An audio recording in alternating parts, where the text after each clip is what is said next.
Epic views, waterfall mists, summit sunsets. It's all better outside.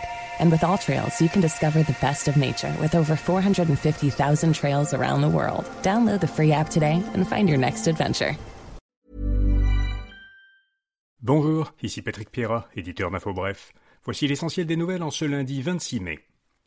Mark Carney promet une rentrée parlementaire très chargée. Lors d'une réunion du caucus libéral hier, le Premier ministre fédéral a présenté ses priorités en vue de la reprise cette semaine des travaux parlementaires. Le gouvernement Carney souhaite faire adopter rapidement 3 projets de loi pour, respectivement, réduire les impôts, accélérer les projets d'infrastructure, éliminer les barrières au libre-échange entre les provinces. Par ailleurs, les députés doivent élire aujourd'hui un nouveau président de la Chambre des communes. Et puis, le roi Charles III doit arriver aujourd'hui à Ottawa. Il y prononcera demain le discours du trône qui ouvrira officiellement la nouvelle session parlementaire. Nouveau changement dans les résultats des élections fédérales du 28 avril. Le Parti conservateur remporte une circonscription de plus à Terre-Neuve. À la suite d'un long dépouillement judiciaire, c'est finalement le candidat conservateur qui représentera la circonscription de Terra-Nova-les-Péninsules. Le candidat libéral y avait initialement été déclaré gagnant avec 12 voix d'avance. Les conservateurs ont donc actuellement 144 députés à la Chambre des communes et les libéraux 169. Par ailleurs, le Bloc québécois a déposé à la Cour supérieure sa contestation du dépouillement judiciaire qui avait donné perdante par une seule voix la députée bloquiste sortante de Terrebonne. Maurice Richard a été désigné personnage historique du Québec. Le ministre de la Culture, Mathieu Lacombe, et la ministre des Sports, Isabelle Charest, l'ont annoncé hier aux côtés de membres de sa famille et d'anciens joueurs des Canadiens de Montréal. Surnommé le Rocket, Maurice Richard est considéré comme le joueur le plus emblématique des Canadiens. Il a été le premier joueur de la Ligue à marquer 50 buts en 50 matchs. Maurice Richard a aussi joué un rôle dans l'émancipation des Canadiens français. Sa suspension pour plusieurs matchs en 1955 avait provoqué des émeutes considérées comme l'un des éléments déclencheurs de la Révolution tranquille. Étienne Grandmont est candidat pour devenir le co-porte-parole masculin de Québec solidaire. Le député de Tachereau à Québec tentera de succéder à la direction du parti à Gabriel Nadeau-Dubois, qui a démissionné il y a 2 mois. Les priorités d'Étienne Grandmont sont les luttes environnementales et sociales et l'accès au transport collectif. Grandmont est le premier solidaire à se lancer officiellement dans la course. Les députés Sol Zanetti et Alexandre Leduc ont dit qu'ils y songeaient. La Russie a bombardé massivement l'Ukraine pendant des échanges de prisonniers. Des prisonniers russes et ukrainiens ont été libérés de vendredi à dimanche dans le cadre d'un accord entre les 2 pays qui vise à en libérer 1000 dans chaque camp. En même temps, au cours des derniers jours, les forces russes ont frappé l'Ukraine avec des centaines de drones et de missiles. Dans la nuit de samedi à dimanche, Kiev dit avoir détecté plus de 360 drones et missiles ennemis.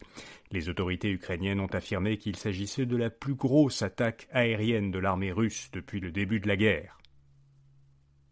Family Prix lance un concept de magasin pour personnes en perte d'autonomie.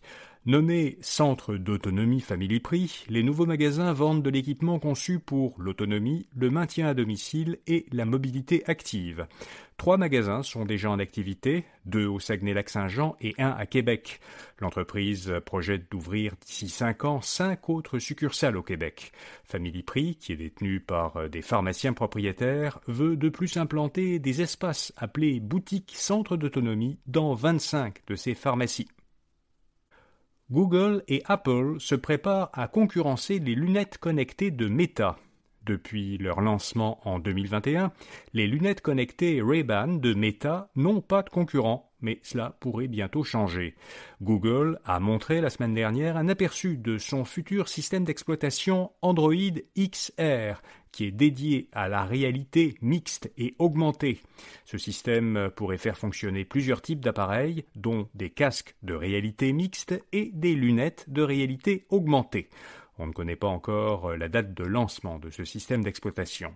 Apple, de son côté, se préparerait, selon l'agence Bloomberg, à lancer l'an prochain des lunettes de réalité augmentée.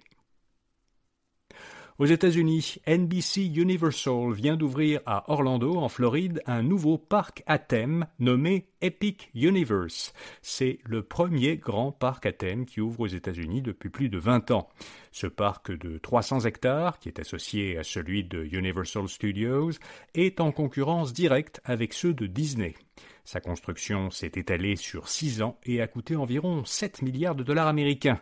Epic Universe est divisé en plusieurs mondes qui sont basés sur des marques connues de divertissement, dont Harry Potter et Nintendo.